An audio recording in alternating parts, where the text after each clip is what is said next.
Hi, I'm Bernie from Crafter's Companion. Today I'm bringing you our half hexagon patchwork dies from Gemini.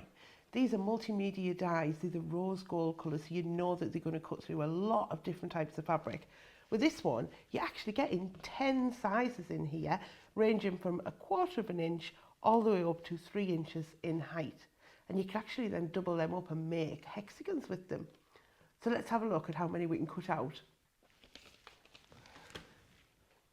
I'm setting myself a little bit of a challenge here to see, because you can cut out more than one at the same time. You don't have to just cut one layer. So we've got our metal shim, and I've already pre-cut some strips of fabric here, so I've got 6 layers of cotton.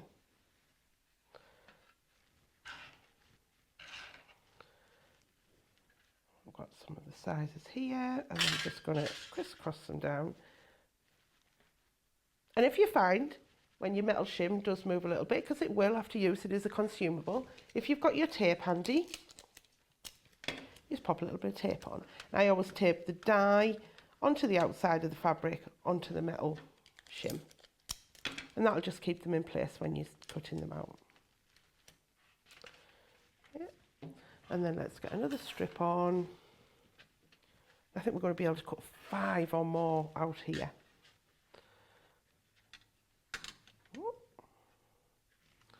Let's have a look. Go. With these as well, you can fussy cut. So if you wanted, say we've got this little dinky die here, if you wanted a particular area, we wanted that little flower there, you can place it over there as well. So let's just stick them down.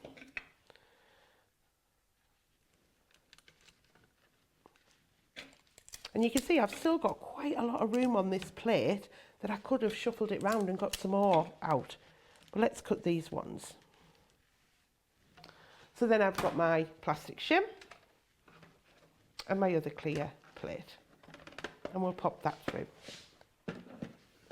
So these will go through your junior as well, and the smaller ones will go through your go. You can hear that crackling noise, so we know that means that they're actually cutting and the machine's doing its work.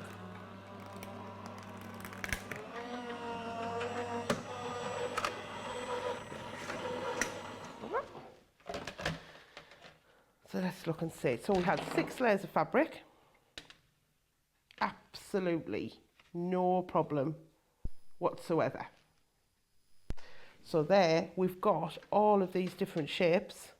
They just keep coming and coming. There we go, look, more and more and more. So there we go. So let's see how we put them together. Now, because it's a half hexagon, so 2 halves make a whole one, right? Exactly.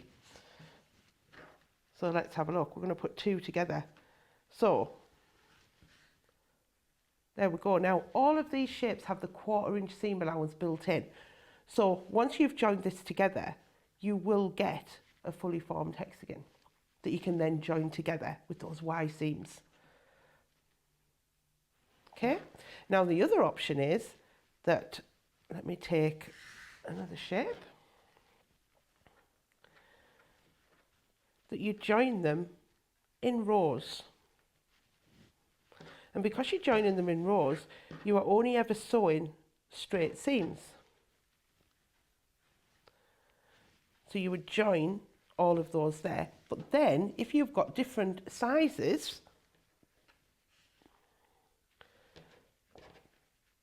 there is no reason why you can join those up as well in a different row. Go. And this is where you can just play with your fabric. So here we've got 2 different sizes, but we're going to sew them as rows, and then you can sew those rows together, and then you can trim them at the side to make whatever shape, if you're making a placemat, or if it is a big quilt or a cushion or a bag, anything like that. You're going to, you just basically sew rows together. So let's sew one of these and show how easy it is. We'll pop these 4 together. Get rid of the tape. So to put these together, what we're going to do is we place in right sides together, but you want to have a little overhang at the end. And then when this opens out, it will be a straight line. A bit like if you've ever joined binding together. But if you haven't, don't worry. I'm going to show you how you do it.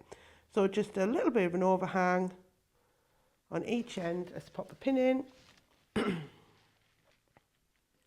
And that there is your starting point. So we're going to sew along there, and it'll be a 1/4 inch seam. We're going to join them together.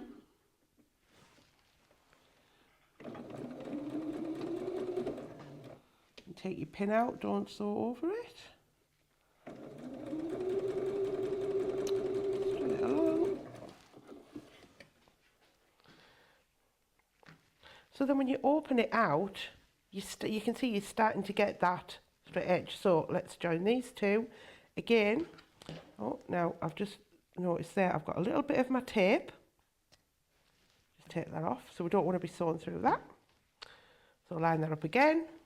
There we go. We're going to sew these two. So again, we're going to line that up. That 1/4 inch, and pop a pin in.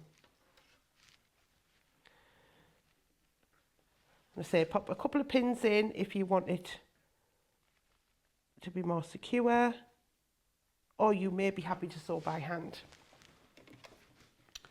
Right, so these English paper piecing, you've got all of those multiple sizes. You can cut the smaller ones out of your paper, or your if you use freezer paper or interfacing, whatever method you use, you can then use them as English paper piecing as well. They're absolutely perfect for that. Oh.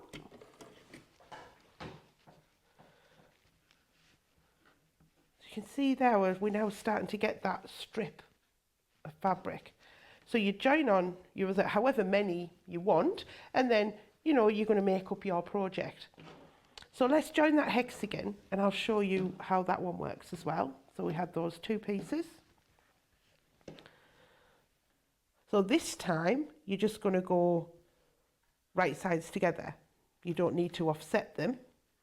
Let's pop a pin in. And we're going to do, again, 1/4 inch seam. Pop 2. And I would use pins as well rather than clips. They all have their own separate uses, but definitely for patchwork, pins definitely gives you a more accurate stitch line, because you've got these dies that they take on the thinking out of the cutting and the measuring. So what you don't want to do is then start stitching, and if that's way out, you've knocked out your shape. But I'm sure you won't. There we go. So now I've sewn that 1/4 inch. If I open that up now, you can see now we have a perfect hexagon. And you can press your seams open or to the side, whichever you prefer. We go. So that's your two different options with there for machine stitching. Let's have a look at some samples. I absolutely adore this. It's such a simple shape. You're sewing in rows all the time, and you're getting a design like this. Look at this fantastic quilt. So you've got the white as sort of the popping to make the colours pop, and all this is being sewn in rows. And then, when I was saying before about when you sew in rows and you get to the end and you trim them because you want them the same size, this is what's happened here. It's just been trimmed off with the ruler. So that shape hasn't been inserted. That was a half hexagon. It's just been trimmed to make it square to get the shape. Isn't that fantastic? So we've got another one. This one's slightly different layout. So with this one here, you can see where these two have been placed. Where's our hexagon gone? I've lost it under there somewhere. But this one's been placed where you've got that half and half, and they've been joined together as the hexagon. So you've got that here, and then these ones here have all been joined in with a Y seam, just to make that pattern. But isn't it great? It's just a totally different look to that first one, just by changing your fabric and changing the way that you're putting them together. And then this one is another different way of using it. Now look at this. So this is like a braiding effect. So with this one here, you're actually stitching each one to the next one, all the way up and you're getting this braiding effect, and then they've been set in with a sashing on there. So you don't have to use them all in the same way. This is where you've got those alternative uses. And something like this could be English paper pieced as well. So if you're wanting to do the smaller version, you know, you pop them in your bag, if you're in a waiting room, if you're off on holiday, on the train, you know, it's an ideal project for that. So this is our half hexagon patchwork die set.